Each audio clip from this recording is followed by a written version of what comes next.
Andhra Pradesh assembly ఎన్నికల ఫలితాల్లో Telugu Desam, Janasena, BJP కూటమి అఖండ విజయాన్ని సాధించిన సంగతి తెలిసిందే. కూటమి విజయంలో జనసేన అధినేత పవన్ కళ్యాణ్ ప్రధాన పాత్ర పోషించారు.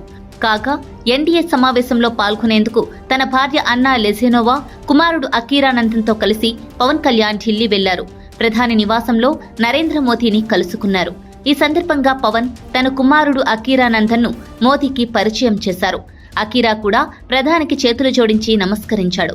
ఈ సందర్భంగా మోదీ అకీరానందన్ మీద చేయి వేసి మాట్లాడుతున్న ఫోటో ప్రస్తుతం సోషల్ మీడియాలో వైరల్ గా మారింది.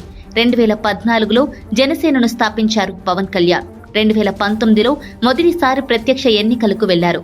ఆ సమయంలో ఆయనకు దారుణ పరాజయం ఎదురైంది. అయితే 2024లో 21 సీట్లలో పోటీ చేసి 21 మందిని గెలిపించుకుని సగర్వంగా అసెంబ్లీలో అడుగుపెట్టబోతున్నారు. దీనికి 2 పార్లమెంటు స్థానాలు కూడా అదనం. బీజేపీ, టీడీపీ, జనసేన కూటమి ఏర్పాటు కావడంలో పవన్ చొరవే కారణమని అంతా అనుకుంటున్నారు.